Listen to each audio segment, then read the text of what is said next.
올해 들어서 갑자기 찾아온 이 코로나19, 이 코로나19로 인해서 사회 전반에 걸쳐 아주 상당한 데미지를 주고 있습니다. 수개월째 지속되는 과정 속에서 사람들이 많은 피로감을 느끼고 있죠. 그리고 경제, 세계 경제, 우리나라뿐만이 아니라 세계 경제도 많이 희청되고 있는 그러한 상황입니다. 교회들도 여기에서 자유로울 수가 없죠. 모든 성도님들이 교제를 나누며 제대로 된 예배를 드린 적이 언제인지 기억을 더듬어야 할 정도가 되었습니다. 그래도 우리 교회는 작기 때문에 지난주에도 그래도 어느 정도는 되었지만은 다른 큰 교회 같은 경우는 이런 어려움을 많이 호소하고 있는 걸로 알고 있습니다. 오늘 또 서울시에서 그리고 송파 주민센터에서 다녀갔습니다. 와서 이렇게 이것저것 다 이제 실태 조사하고 이렇게 미리 협조해 주셔서 감사하다고 밖에다가 그걸 써붙였거든요. 그랬더니 미리 이렇게 협조해 주셔서 감사하다고 그렇게 하고 사진 찍고 이렇게 갔습니다. 그분들을 욕할 수 없는 게 그분들도 쉬는 날인데 이렇게 돌아다니면서 이렇게 조사를 해야 되잖아요. 그래서 저희도 가급적이면은 정부의 그러한 지침에 잘 따라줘야 된다 생각이 듭니다.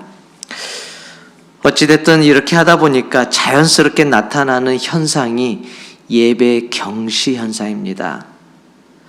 교회에 나와서 예배 드릴 때는 그래도 옷 매무새를 단정하게 하고 마음가짐도 잘 다스리면서 정성껏 헌금도 준비하여 드리고 나름대로 또 봉사할 마음도 준비해서 교회에 오는 것이죠. 그러지 않는 분도 있을까요? 예. 근데 전염병이 이렇게 창궐하다 보니까 현대 문명을 활용해서 비대면 예배가 시작이 되었습니다. 이 비대면 예배가 길어지면서 자연스럽게 우리 마음이 해이해지고 있어요. 이거 어떻게 하냐고요? 저도 그런 것 같아요. 그리고 또 많은 분들에게 이 이야기를 듣게 되어서 이런 말씀을 드리는 겁니다.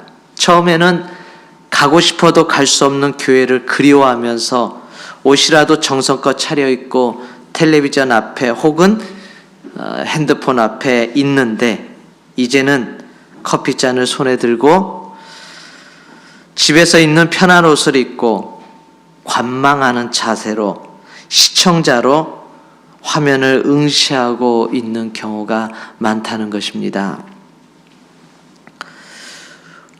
우리가 교회에서 배울 때는 예배란 살아계신 하나님께 온 마음을 다하여 경배를 드리는 것이라고 배웠습니다. 그런데 교회가 아닌 텔레비전이나 핸드폰 앞에서 지내는 시간이 많다 보니까 유튜브를 보듯이 우리의 모습이 이렇게 변해져 가고 있는 거예요. 저는 코로나19로 인해서 교회가 입은 이 데미지 중에 가장 큰 데미지가 예배라고 생각합니다. 성도들이 많이 교회에 안 나와 헌금이 줄었다고요? 예, 좀 입을 수 있죠. 성도들의 교제가 줄어서 1년 교회 사역들이 줄줄이 펑크가 났다고요? 예, 데미지 있습니다. 성가대도 제대로 운영이 안 되고 교회 절기들도 제대로 할 수 없게 되었다고요? 예, 데미지 있습니다. 힘들고 어렵고 안타까운 일들이죠. 그렇지만 이보다 더 큰 문제는 예배에 대한 성도님들의 태도가 점점 식어가고 있다는 것입니다. 예배의 본질은 사라지고 예배를 보는, 그냥 구경하는 제3자의 입자가 되어 있다는 거예요. 예배를 제3자의 입장에서 보거나 구경하거나 시청하는 그러한 상황이라면은 그 예배는 실패한 예배입니다. 내가 보고는 있지만은 실패한 예배가 되는 거예요. 왜 그렇죠? 이러한 예배는 하나님이 받으시는 예배가 아니거든요. 그냥 주일 예배라는 프로그램을 시청하는 시청자에 불과하게 된다는 것입니다. 혹시나 지금 이 예배에 온라인으로 참여하고 계시는 분들 중에 이런 자세를, 이런 마음가짐을 가지고 계시다면은 지금이라도 다시금 예배에 동참하기를 원합니다. 삼자가 아닌 하나님과 나, 그 관계로 예배에 임하는 여러분들 되시기를, 그리고 오늘 말씀을 통하여 다시금 이 예배를 회복하시기를 간절히 부탁드립니다. 오늘 본문에 보면 예수님은 유대에서 사역을 하시다가 갈릴리로 이동을 하게 되죠. 지역을 쉽게 이해하시면은 이 본문도 쉽게 이해하실 수 있을 것입니다. 유대 하면은 남쪽을 생각하시면 돼요. 갈릴리 하면은 북쪽을 생각하시면 됩니다. 그리고 유대에서 갈릴리로 가기 위해서는 직선 코스로 가면 되는데 그 가운데 사마리아라는 지역이 자리하고 있습니다. 가로질러 가면은 3일 길이면 갈 수 있어요. 근데 여기에 문제가 있습니다. 옛날에 이스라엘이 우리나라처럼 남쪽과 북쪽이 갈라져 있었어요. 그래서 북쪽은 북이스라엘, 남쪽은 남유대, 그렇게 불렀습니다. 근데 그 당시 북쪽의 수도가 사마리아였어요. 아왕 때부터, 오모리 때부터 그 사마리아를 수도로 삼았습니다. 남쪽은 당연히 예루살렘이죠. 북쪽과 남쪽이 사이가 그때부터도 안 좋았죠. 지금 우리나라와 북쪽이 안 좋은 것처럼 그렇습니다. 그리고 나중에 북쪽은 완전히 멸망해서 아수르에 의해서 이제 그 사마리아에서 흩어지게 되죠. 강제로 이주 정책을 펼치게 되어서 많은 이방인들이 사마리아로 들어오게 됩니다. 그러면서 혼합이 돼버린 것이죠. 남쪽은 그보다 더 뒤에 약 150년 후에 바벨론에 의해서 멸망을 합니다. 바벨론이 아수르도 멸망시키고 유다도 멸망시켰는데 유다는 포로로 끌려가게 됩니다. 바벨론에 끌려갔는데 70년 후에 다시 귀환하게 되죠. 그래서 여기는 이주 정책이 아니기 때문에 혼합되지는 않았습니다. 그러다 보니까 유대인들은 자기네들은 순수하지만 저 사마리아는 혼합되어 있으니까 저들과 상종해서는 안 된다, 그런 생각이 있었어요. 바벨론이 포로로 끌려갔다가 돌아왔을 때 처음에 했던 일은 성전을 건축한 일이고 그 다음에 했던 일은 성벽을 건축하는 일이었습니다. 이 일을 스룹바벨, 그 다음에 후에 이제 느헤미야가 하게 됐던 것이죠. 이때 방해를 가장 심하게 했던 지역의 사람들이 사마리아 사람이기도 했어요. 이뿐만이 아니죠. 더 심각한 사건은 예수님이 오시기 전 약 100여 년 전에, 정확하게 얘기하면은 BC 108년도에 요한 힐카누스라는 사람이 사마리아를 점령합니다.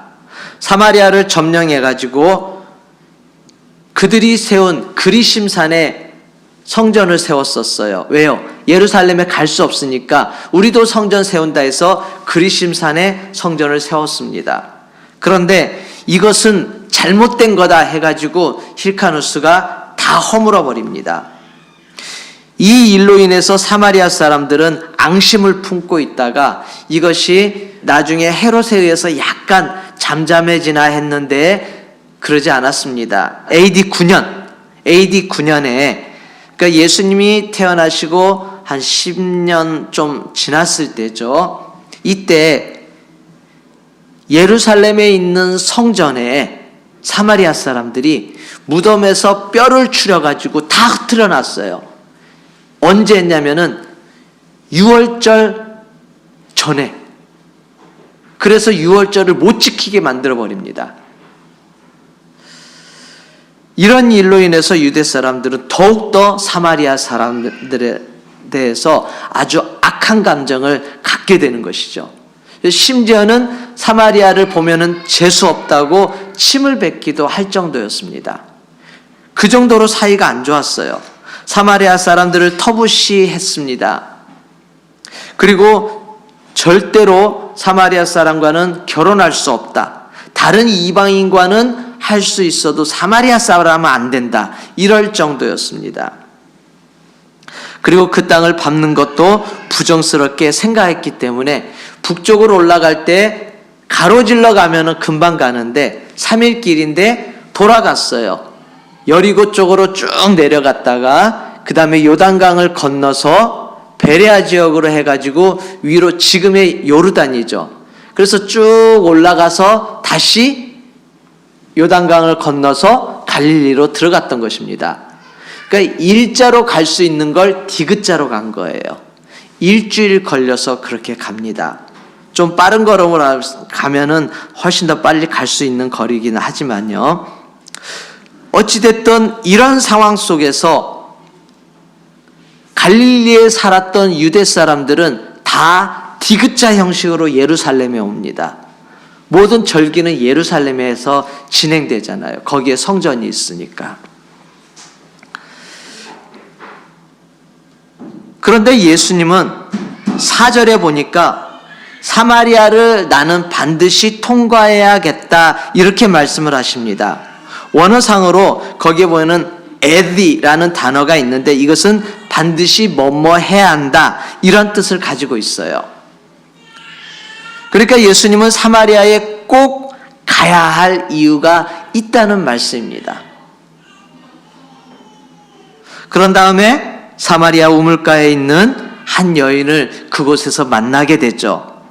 이 여인은 사람들에게 얼굴을 들고 다닐 수 없는 그러한 여인이었습니다. 예수님은 이것을 아셨죠. 그리고 이 여인은 아무도 없는 우리나라 시간으로 12시 아주 더운 시간이죠. 그때는 그래서 물기르러 오지를 않습니다. 그런데 이 시간을 활용해서 사람들에게 얼굴을 드러내지 않기 위해서 이 시간을 활용해서 남들이 없는 시간에 물을 기르러 왔던 것입니다. 예수님은 이것을 아셨죠. 그래서 이 여인을 일부러 만나기 위해서 그 시간에 갔었던 것이고 이 여인에게 영생하도록 솟아나는 샘물을 주겠다고 약속을 하십니다. 이 여인은 그런 예수님의 말씀을 듣고 난 다음에 보통 분이 아니라 선지자인 것 같다고 얘기를 하죠. 그리고 예수님은 너가 말한 그 이 메시아가 나다고 소개를 하십니다. 이 여인은 그 소리를 듣고 동네에 들어가게 되죠.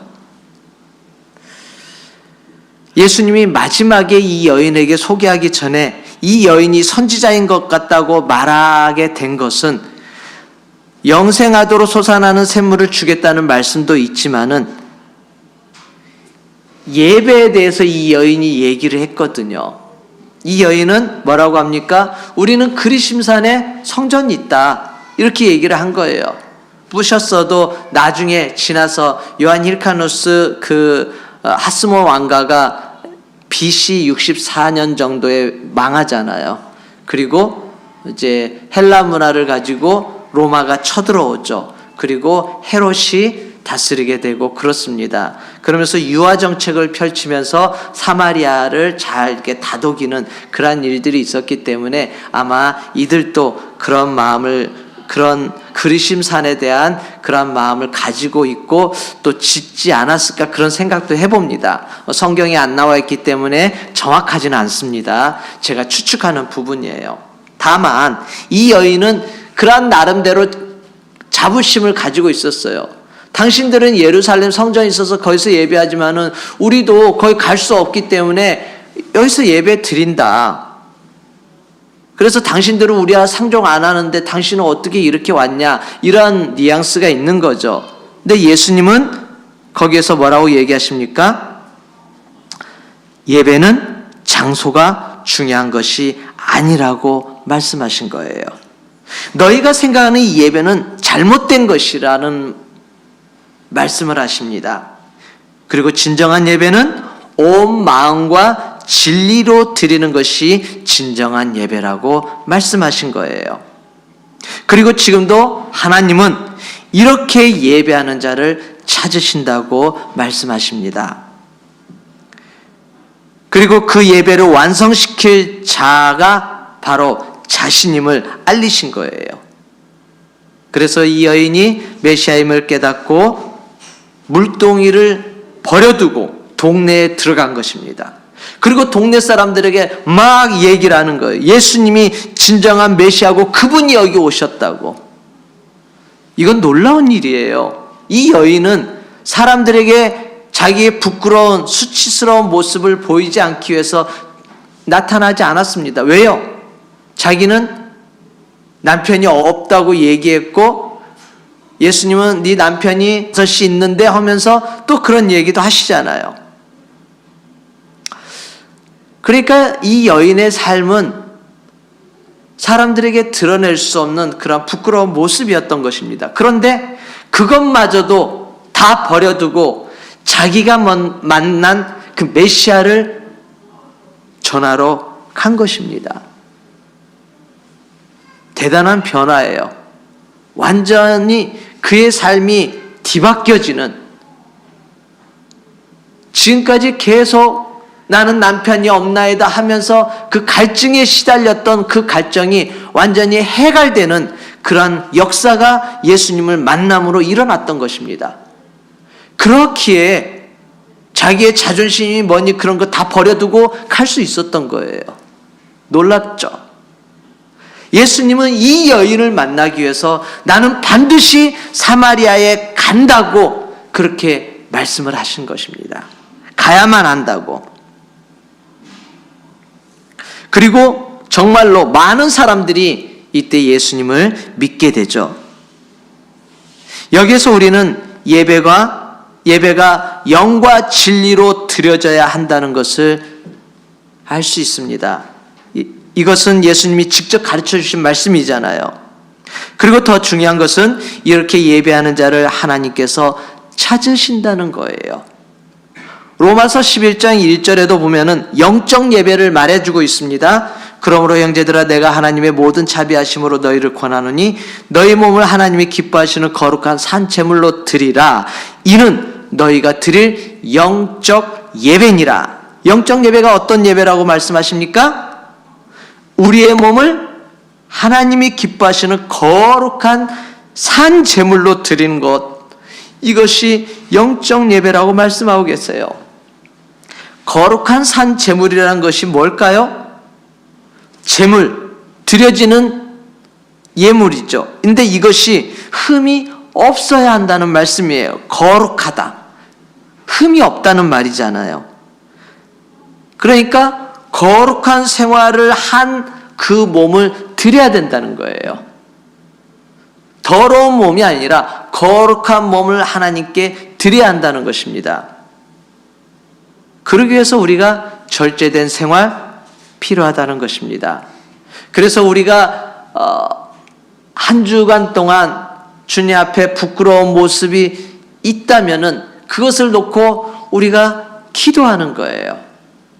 예배 전에 우리가 무릎 꿇고 아니면은 고개를 숙이고 성전에 들어오자마자 하는 기도가 뭡니까? 예배에 승리하게 해주세요.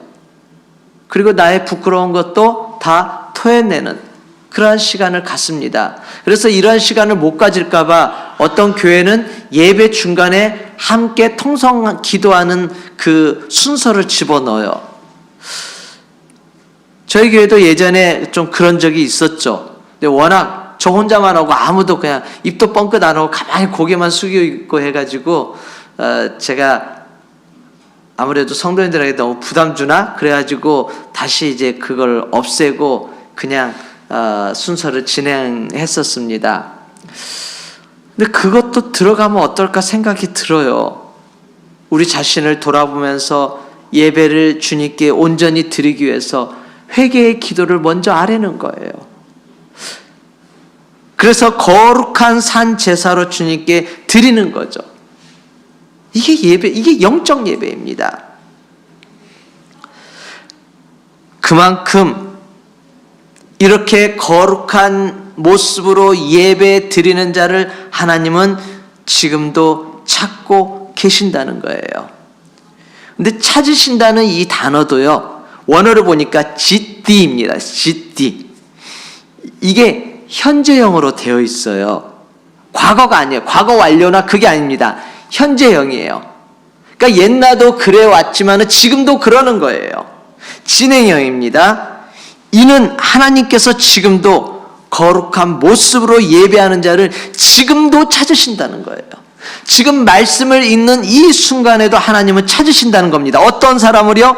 거룩한 예배를 드리는 자를요. 그만큼 예배하는 자를 하나님은 원하신다는 겁니다. 그래서 이런 말도 있잖아요. 예배에 성공하는 자가 그 삶에도 성공한다. 이런 말도 있잖아요. 여러분이 드리는 예배가 얼마나 귀하고 중요한지를 이 본문에서 설명해 주고 있습니다. 왜 예배를 중요시 여기는지 아시겠죠?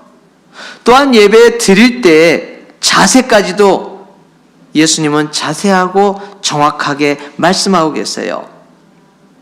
어떻게 드리라 했죠? 영과 진리로. 영은 뿌네부마토스 이것이 이제 뿌네부마티 게 알리티아 그렇게 되어 있습니다. 원어로는. 그러니까 이것을 잘 번역한 것 같아요. 영과 진리로. 진실되게 그 말입니다. 영이라는 것은 나의 모든 마음을 다 표현하는 거예요. 그러니까 성실하게 마음을 다하여 예배드릴 뿐 아니라 진실되게 참되게 진실성 있게 예배 드려야 한다는 말씀이에요.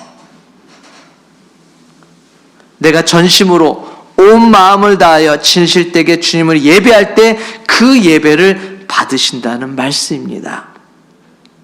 그런데 우리가 예배를 소홀히 하거나 대충 드린다면 우리의 예배를 받으실 주님이 얼마나 마음 아파하시겠습니까?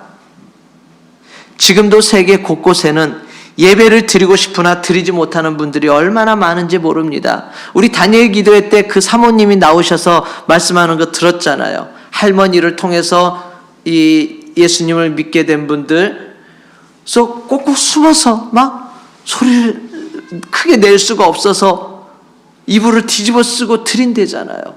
그러다가 자기 아버지 순교당했죠. 그리고 자기 고모 순교당했죠.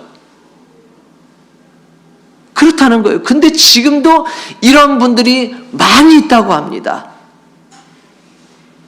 그런데 우리는 얼마나 편하게 예배드리고 있어요. 전염병 때문에 못 나오니까 핸드폰 앞에서 TV 앞에서 그렇게 드리고 있잖아요. 그러면서 마음껏 찬양하잖아요. 그분의 말씀을 들어서 찬양할 수가 없으니까, 소리 낼 수가 없으니까 속으로 계속 부른대잖아요. 얼마나 많이 했으면은 지금도 거기 탈북해가지고 한국에 와 있는 지금도 그 가사들을 다 읊조리고 있겠습니까? 얼마나 많이 했으면. 그렇게 간절한 마음으로 예배하는 자들이 지금도 있어요. 그런데 우리는 너무나 예배를 소홀히 여기고 있다는 것입니다. 예배 한번 드리기 위해 목숨을 내건 분들이 정말 많습니다. 유명한 사회학자 키에르 케고르는 라틴어 코람데오라는 말을 쓰고 있습니다. 하나님 앞에서. 코람데오라는 그러한 마음을 가지고 살아야 한다고 말하고 있어요. 지금 여러분들이 앉아있는 그곳이 하나님의 앞에서입니다. 핸드폰 앞에서이든 텔레비전 앞에서이든 지금 예배 자리에 있는 여리든 모두 다 하나님 앞에서입니다. 하나님 앞에서예요. 그러하기에 예배를 기이 여겨야 됩니다. 왜 예배에 성공하면 우리 모든 것이 성공한다고 얘기합니까? 예배는 하나님과 우리와의 교제이기 때문에 그래요. 하나님이 우리에게 부어주시는 것도 있지만은 우리가 하나님께 드리는 것도 있고, 이게 공통적으로 들어있는 것이 예배입니다. 그렇기 때문에 항상 영이신 하나님 앞에 영과 진리로 온 마음을 다하여 드린다면은 하나님은 그 예배를 받으실 뿐만 아니라 여러분들에게 준비해 주신 복을 내려주신다는 거예요. 그러하기에 예배를 귀하게 여겨야 된다는 겁니다. 비록 대면에서 예배를 드리지 못할지라도 있는 그 자리에서 영과 진리로 예배 드리시기를 바랍니다. 어떤 목사님의 누나 되는 권사님은 그 목사님의 설교 때 이제 들었는데요.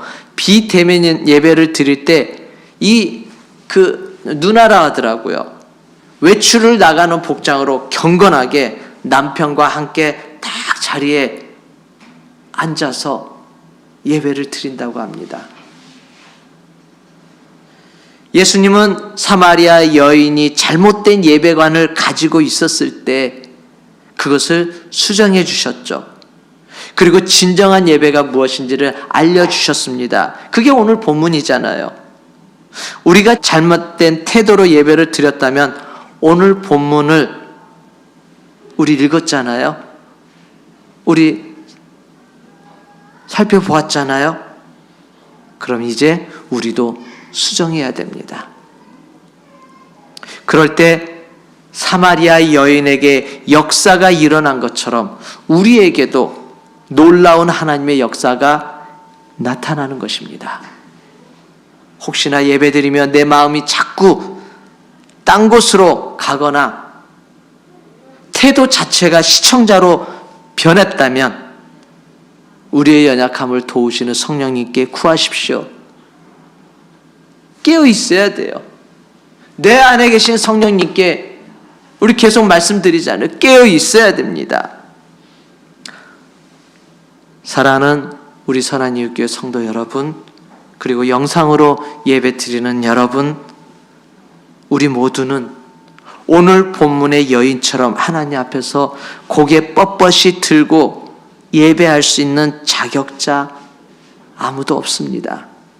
그러나 여러분이 비록 연약한 사람일지라도 부족할지라도 주님 앞에 바른 예배자로 나오신다면 온 마음을 다하여 진실되게 예배에 임하신다면 주님은 여러분을 통해 영광 받으실 것입니다. 영광 받으실 뿐만 아니라 영생하는 물을 여러분들에게 마시게 하실 것입니다. 영과 진리로 예배하는 예배자를 찾으시는 하나님 앞에 예배를 회복하십시오. 이건 반드시 회복해야 됩니다. 그래서 오늘 제목을 명령법으로 한 거예요. 예배를 회복하라. 이건 양보할 수 없는 것이기 때문에 말씀드리는 것입니다. 여러분이 온 마음과 진리로 예배를 드리신다면 하나님은 그 예배를 통하여 여러분들을 만져주실 것입니다. 여러분들을 만나주실 거예요. 지금 드리는 예배를 온 마음과 진실로 드리기 위해 예배에 목숨을 걸고 도전해 보십시오. 하나님은 반드시 그런 사람들에게 찾아가실 것입니다. 그리고 그런 예배자에게 복을 주실 것입니다. 이 예배에 동참한 모든 분들 동참입니다. 시청자 아니에요. 관망하는 자 아닙니다. 동참이에요. 함께 하나님을 바라보는 겁니다. 그렇게 영과 진리로 예배함으로 예배에 승리하시고 또 주님이 여러분에게 주시는 놀라운 복을 받아 누리는 우리 모든 분들이 되시기를 주님의 이름으로 간절히 축원드립니다.